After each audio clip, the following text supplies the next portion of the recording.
कक्षा 9वीं के विद्यार्थियों को अध्याय 5 से आईएमपी प्रश्न बता देता हूँ। अध्याय 5 है बल एवं गति के नियम। ठीक है, जो प्रश्न मैं बता रहा हूँ आपको इसी वाले अध्याय में ये सारे प्रश्नों का उत्तर आपको मिलेगा। तो चलो दिखाता हूँ और आपको समझा भी दूंगा। ठीक है, तो देखो पहला प्रश्न क्या है, संवेग संरक्षण का नियम लिखिए। संवेग संरक्षण का नियम क्या होता है, जब दो या दो से अधिक पिंडों के निकाय पर बाह्य बल न लग रहा हो तो निकाय का संपूर्ण वेग नियत रहता है। इसे हम क्या कहते हैं, संवेग संरक्षण का नियम कहते हैं। संवेग संरक्षण का जो नियम है ये पूरी तरह से जड़त्व के नियम जैसा है। ठीक है, जड़त्व का नियम भी क्या है, सेम टू सेम ऐसा है। देखो जड़त्व का नियम मैं आपको बताता हूँ। जड़त्व से आप क्या समझते हैं, जड़त्व का प्रकार लिखिए। ठीक है, तो जड़त्व के नियम देख लेते हैं। किसी वस्तु की वह प्रवृत्ति जिसके कारण वस्तु अपनी स्थिर अवस्था या गति अवस्था में परिवर्तन का विरोध करती है जड़त्व कहलाती है। किसी वस्तु के जड़त्व की माप उसके द्रव्यमान पर निर्भर करती है। पहला है विराम अवस्था का जड़त्व और दूसरा है गति अवस्था का जड़त्व। अब ये जड़त्व से संबंधित आपको समझ में आ रहा है, नहीं आ रहा है ना। देखो ये है ना न्यूटन के प्रथम नियम है। जड़त्व के नियम को हम न्यूटन के प्रथम नियम कहते हैं। तो न्यूटन के जो प्रथम नियम है उसमें क्या कहा गया है, इसमें कहा गया है कि जो जड़त्व का नियम है, जो वस्तु स्थिर रहेगा वो तब तक स्थिर रहेगा जब तक कि हम उसको गति के लिए बल ना लगा दें। समझ में आ गया। और अगर वो वस्तु गति में है तो उसे रोकने के लिए या परिवर्तन करने के लिए जब तक बल नहीं लगाएंगे तब तक वह रुकेगा नहीं। यह है जड़त्व का नियम पहला। ठीक है, जो न्यूटन के नियम के नाम से जाना जाता है, पहला नियम है वो। इसके बाद तीसरा प्रश्न देखो, क्रिकेट खिलाड़ी तेजी से आती गेंद को कैच करते समय गेंद पकड़ने के साथ अपने हाथ पीछे क्यों कर ले जाता है। ठीक है, तो पीछे क्यों कर लेता है, सिंपल सा इसका ट्रिक है। ट्रिक क्या है कि हमें ना चोट ना लगे, सीधी सी बात है। अगर हम उसे आगे की ओर ले जाएंगे हाथ को तो जो बहुत तेजी से चोट लगेगा, तो चोट से बचने के लिए ना पीछे की ओर खींच लिया जाता है। बस यही इसका मेन रीजन है और कुछ खास इसमें नहीं है। ठीक है, आगे देखते हैं। कुछ ऊंचाई से कूदने पर पक्के फर्श की अपेक्षा कच्चे फर्श या भूसे के ढेर में कूदने पर चोट कम क्यों लगता है। चोट क्यों कम लगता है, तो देखो सिंपल से बता देता हूँ। अगर आप ठोस चीजों पे अगर कूदोगे तो उसमें किसी भी प्रकार के ना स्प्रिंग वाला ऑप्शन नहीं होता है, मतलब अंदर की ओर जाने का ऑप्शन नहीं होता है, वो ठोस होता है, मजबूत। ठीक है, तो क्या होता है इसमें जो नियम लगता है वो नियम लगता है न्यूटन के तृतीय नियम, प्रत्येक क्रिया के विपरीत प्रतिक्रिया। मतलब हम ऊपर से भी बल लगा रहे हैं तो नीचे से भी बल आ रहा है, दोनों साइड। तो जब दोनों बल दबाव एक साथ लगेगा, ठीक है, तो दोनों बल एक साथ लगेगा तो भाई दोनों को नुकसान होगा। तो इसीलिए क्या है कि जब हम ऊपर से कूदते हैं तो हमारे पैरों में जबरदस्त चोट लगता है। ठीक है, ठोस चीजों में। लेकिन जब हम गीले चीजों या कच्चे या फिर भूसे के ढेर में कूदते हैं तो वहां पे नहीं लगता। ठीक है, न्यूटन के नियम का जो तीसरा लॉ है वहां पे लागू नहीं होता है। वहां पे क्या होता है, जब हम नीचे की ओर कूदते हैं तो जो कच्ची मिट्टी है वो नीचे की ओर धंसने लगता है। ठीक है, या भूसे में गिरते हैं तो नीचे की ओर जाने लगता है, तो वो ऊपर की ओर बल नहीं लगा पाता। इस कारण क्या है कि जो भूसा है और जो कच्ची मिट्टी है उसमें चोट कम आता है। ठीक है, आगे देखते हैं। घर्षण बल किसे कहते हैं, जब खुरदुरी सतह पर कोई वस्तु गति करती है तो वस्तु की ओर सतह के मध्य लगने वाले गति विरोध बल को घर्षण बल कहते हैं। सीधी सी बात है, अगर दो वस्तु आपस में घर्षण कर रहा है, ठीक है, तो एक दूसरे का विरोध करना। जैसे साइकिल पे ब्रेक लगाते हो तो साइकिल या कार पे ब्रेक लगाओगे तो वो क्या करता है, गति का विरोध करता है। ठीक है, गति का विरोध, इसी को हम क्या कहते हैं, घर्षण बल कहते हैं। आगे देखो, एक समान वेग से आ रहे एक पिंड को 200 न्यूटन बल लगाकर 0.25 सेकेंड में रोक दिया जाता है। पिंड का प्रारंभिक संवेग की गणना करें। तो देखो न्यूटन के द्वितीय नियम का सूत्र आपको लगाना है, नियम का। तो ये F बराबर mv माइनस mu अपान टी, इस सूत्र का उपयोग करेंगे जहां u बड़ा है v से कह रहा है। ये प्रारंभिक वेग है और ये अंतिम वेग है। अब मानों को रख देते हैं। तो 200 कहा था तो देखो 200 को यहाँ पे रख दिया जाएगा। ये टाइम था, टी से दर्शा रहे हैं, यहाँ पे कुछ भी नहीं रखेंगे। ठीक है, तो हल करते हैं। 200 और ये हो गया, ये दोनों हल हो जाएगा। ठीक है, एक मान कौन सा जीरो होगा, ये वाला।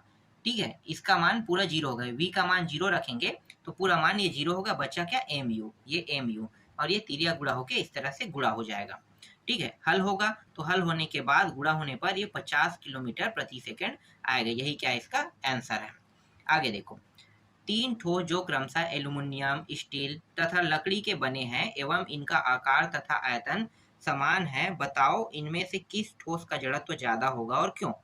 ठीक है, तो किस ठोस का जड़त्व ज्यादा होगा, चलो पढ़ते हैं और समझते हैं। तो देखो, स्टील से निर्मित ठोस पदार्थ का जड़त्व अधिक होगा, क्योंकि किसी वस्तु का जड़त्व उसके द्रव्यमान एवं वेग पर निर्भर करता है। चूंकि यहाँ पर वस्तु के वेग की चर्चा नहीं की गई है, अतः उसका जड़त्व उसके द्रव्यमान पर निर्भर करेगा। चूंकि समान आयतन के एल्यूमिनियम, स्टील तथा लकड़ी के पदार्थों में से स्टील का घनत्व अधिक होने के कारण स्टील से बने पदार्थ का द्रव्यमान अधिक होगा। कारण समझ में आ गया क्यों होगा स्टील का, क्योंकि अगर हम द्रव्यमान मतलब भार से गणना करें तो भी स्टील ही आगे है। चलो आगे देखो, कांच के बर्तन पक्के फर्श पर गिरने से टूट जाते हैं जबकि रेत पर गिरने से नहीं, क्यों, ऐसा क्यों। तो ये प्रश्न का उत्तर आप लोग खुद देख लेना। ये सेम प्रश्न है वो भूसे वाला। ठीक है, कुत्ते हैं तो उसमें क्यों नहीं लगता है। ठीक है, वही चीज है, सेम टॉपिक रहेगा। आगे देखो, तीसरा प्रश्न, गति के द्वितीय नियम की गणितीय सूत्र लिखकर उनमें प्रयुक्त संकेतों का अर्थ लिखिए। ठीक है, तो प्रयुक्त संकेतों का अर्थ लिखना है, बल F, del P, del T। Del P का मतलब आपको ये वाला लिखना है और डेल T का मतलब समय को निर्धारित कर रहा है, इस तरह से। ठीक है, डेल P और डेल T दोनों हो गया। इसके बाद दूसरा क्या है, F बराबर ma, बल, इसे हम बल कहते हैं। ठीक है, m द्रव्यमान और a का मतलब त्वरण होता है। चलो आगे देखो, चौथा प्रश्न, यदि नेट असंतुलित बल शून्य हो जाए तो क्या संवेग भी शून्य होगा। तो उत्तर क्या रहेगा इसका, तो उत्तर देख लेते हैं। देखो यहाँ पे क्या है, हम जानते हैं कि नेट असंतुलित बल P माइनस क्यू होता है, जहाँ P Q परिणामी बल है। चित्र से स्पष्ट है कि P का मान ज्यादा होगा तो वस्तु बाईं ओर खिसक जाएगा तथा Q का मान ज्यादा होगा तो वस्तु दाईं ओर खिसक जाएगा। तो P और Q इस तरह से यहाँ पे दिखाया गया है। ठीक है, आपको पता होगा ना, नॉर्मली अगर आप परीक्षण भी करोगे तो भी यही होगा। ठीक है, जिसका भार ज्यादा रहता है उधर क्या होता है, खिसक जाता है, सीधी सी बात। चलो आगे देखो, परंतु P व Q का मान बराबर हुआ तो वस्तु पर लगा बल शून्य होगा, जिसके कारण वस्तु स्थिर रहेगी, अर्थात वस्तु का संवेग शून्य होगा। इस प्रकार यदि नेट असंतुलित बल शून्य होगा तो संवेग भी शून्य होगा। ठीक है, आगे देखते हैं। पांचवा देखो, बंदूक चलाने पर व्यक्ति को पीछे की ओर धक्का क्यों लगता है। ये काफी आसान प्रश्न है, चलो इसको भी देख लेते हैं। क्रिया के विपरीत प्रतिक्रिया होती है, तो जैसे ही बंदूक से गोली निकलता है तो प्रतिक्रिया स्वरूप विपरीत दिशा में बल लगता है, जिसके कारण बंदूक चलाने वाले व्यक्ति को पीछे की ओर धक्का लगता है। अब यहाँ पे क्रिया के विपरीत प्रतिक्रिया का मतलब क्या है, न्यूटन के गति का तीसरा नियम यहाँ पे लागू हो रहा है। ठीक है, नियम का ही आपको बताना है इसमें। इसके बाद देखो, ये वाला प्रश्न दीर्घोत्तरी है, इसमें कुछ खास दिया नहीं है, सॉल्यूशन बस है। 5 N का बल, m द्रव्यमान और यहाँ पे 8 ms, ये सब दिया हुआ है। ठीक है, सब दिया है, कुछ ज्यादा खास नहीं है, बस दिया है, उसको देख लो। अब यहाँ पे देखो, ज्ञात क्या करना है, यहाँ पे हम दिया है कह के लिखते हैं ना, ये पूरा लिख दिया गया प्रश्न को, मान लो यहाँ भी ज्ञात करना है, इसको भी लिख दिया जाता है, दिया है कह के, यही टॉपिक है, कुछ खास नहीं। सूत्र लगाएंगे, उसे ध्यान देना है आपको। ठीक है, तो न्यूटन के गति के द्वितीय नियम का सूत्र है F बराबर ma। इस सूत्र में मानों को रख देंगे। ठीक है, तो द्रव्यमान m1 की वस्तु 5। ठीक है, तो m1 गुणित 8, तो m1 का मान कितना होगा, 5/8। अब m2 निकालो, तो m2 का मान 5/24। अब दोनों को क्या करेंगे, जोड़ देंगे। ठीक है, दोनों को जोड़ देंगे, m1 m2 को।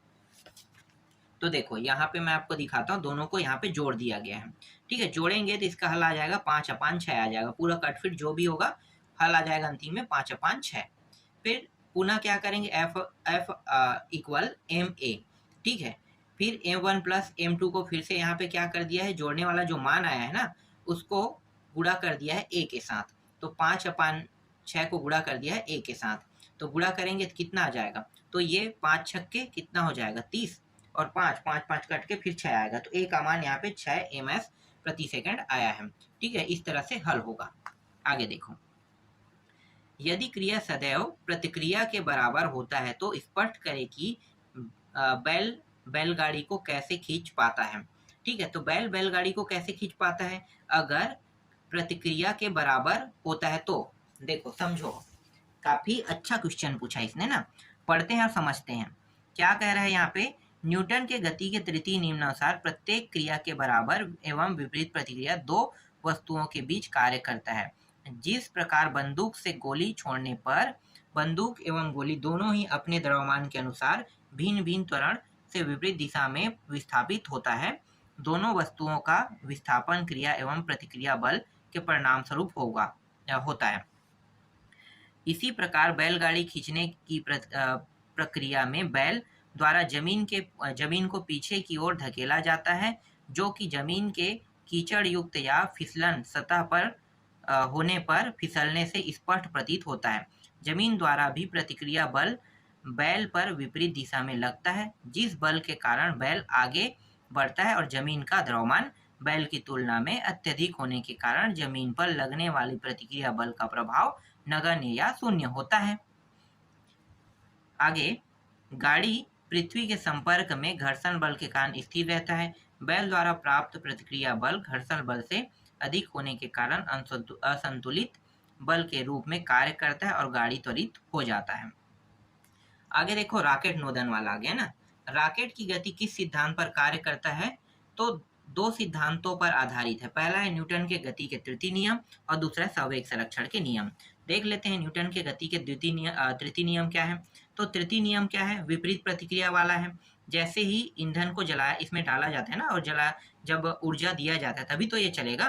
तो ईंधन के दहन के पश्चात क्या होता है, नीचे की ओर बहुत तेजी से फोर्स लगाता है। ठीक है, तो रॉकेट क्या है, रॉकेट ऊपर की ओर जाता है, तो मतलब दोनों क्रियाएं चलती हैं। ठीक है, तो ये होगा। इसके बाद देखो संवेग संरक्षण। संवेग संरक्षण का जो सूत्र है m1 u1 m2 u2। ठीक है, तो इस प्रकार से यहाँ पे देखो, ईंधन के दहन के पश्चात बाहर निकलने के कारण रॉकेट का कुल द्रव्यमान कम होते जाता है, अतः स्पष्ट वेग बढ़ता है।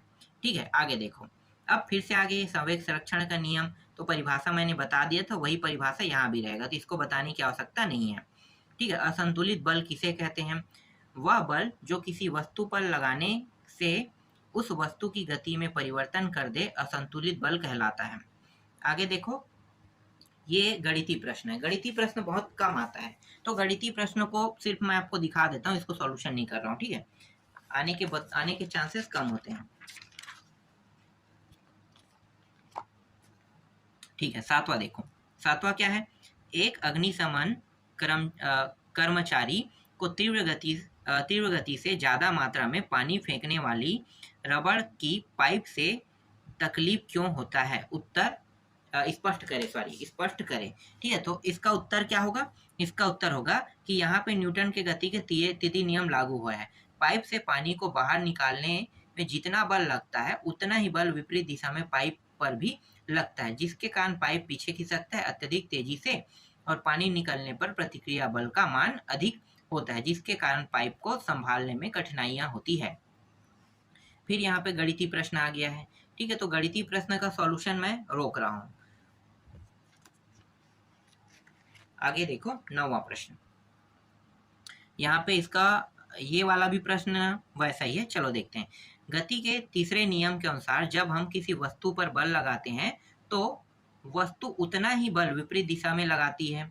यदि वह वस्तु एक कार हो जो एक सड़क के किनारे खड़ी है, संभवतः हमारे द्वारा बल लगाने पर भी कार गतिशील नहीं हो पाएगी। एक विद्यार्थी इसे सही साबित करने के लिए कि दोनों बल विपरीत व बराबर है, जो एक दूसरे को निरस्त कर देते हैं, इस तर्क पर अपने विचार दे और बताइए कि कार विपरीत दिशा में गतिशील क्यों नहीं हो पाती।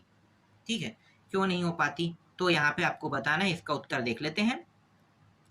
गति के तीसरे नियम से प्रत्येक क्रिया के बराबर एवं विपरीत प्रतिक्रिया दो अलग अलग संपर्क की वस्तुओं पर लगता है। बलों के बराबर एवं विपरीत दिशा में होने से यह आवश्यक नहीं है कि वस्तु गति करे या स्थिर रहे। यहाँ पे सूत्र बताया गया है, ठीक है, इस सूत्र का उपयोग किया गया है। ये गति के द्वितीय नियम का सूत्र है। m1a1 बराबर माइनस m1a2। स्पष्ट है कि त्वरण का मान वस्तु के द्रव्यमान पर निर्भर करता है। हालांकि वस्तु का त्वरण अधिक होगा जबकि भारी का कम होगा। ठीक है, इसी प्रकार कार को ढकेलने पर कार गतिशील नहीं हो पाता है क्योंकि उसका भार अधिक है, उतना बल आरोपित नहीं हो पाता है जिससे त्वरित हो सके। फिर यहाँ पे एक गणितीय प्रश्न दिया हुआ है। ठीक है, तो गणितीय प्रश्न को आप लोगों को खुद देख लेना है, ऐसे प्रश्न एग्जाम में नहीं आते हैं। एक फुटबॉल और टेनिस वाला बोल रहा है। ठीक है, ये भी प्रश्न वैसी है, गणितीय वाला है। इसके कुछ पॉइंट दिया है, मैं दिखा देता हूँ। हालांकि ठीक है, ये 3 टॉपिक है यहाँ पे। कौन से बाल पर बल सबसे अधिक प्रभाव पड़ेगा, ठीक है, ये वाला है। तो इसका उत्तर आप लोग देख लेना। ये कोई इंपॉर्टेंट टॉपिक नहीं है, ज़्यादा इंपॉर्टेंट होता तो मैं आपको इसको बताता। ठीक है, यहाँ पे 12वां देख लेते हैं। सिद्ध कीजिए कि 2 वस्तुओं का कुल संवेग उनके परस्पर टकराने के पूर्व एवं टकराने के पश्चात समान होता है। तो ये इंपॉर्टेंट प्रश्न है, ये MU वाला है, आप इसे पढ़ोगे समझ में आ जाएगा। ठीक है, इसमें बहुत ज़्यादा प्रश्न होगा। 1 मिनट मैं देख लेता हूँ। और है क्या? नहीं है, ज़्यादा नहीं है। इसमें थोड़ा सा गणितीय कथन भी दिया है। तो ये क्या है, ये सिर्फ पढ़ के ना ये चीज़ बताया गया है। ये जो चित्र दिखाई दिया है ना, वही चीज़ ना यहाँ पे लिखा हुआ, चित्र में दर्शाया गया है उसको। ठीक है, इसके बाद गणितीय यहाँ पे व्याख्या किया गया है। यहाँ पे ये गणितीय व्याख्या है। ठीक है, गणितीय व्याख्या आपको मैं पूरा दिखा देता हूँ। ये पूरा क्या है, गणितीय व्याख्या है। ठीक है, आगे दिखाता हूँ। अंतिम प्रश्न है ये, और काफ़ी लेंदी प्रश्न है, घटिया प्रश्न भी बोल सकते हो। ऐसे प्रश्न को घटिया ही कहना चाहिए। गति के तृतीय नियम, ठीक है, ये रहा।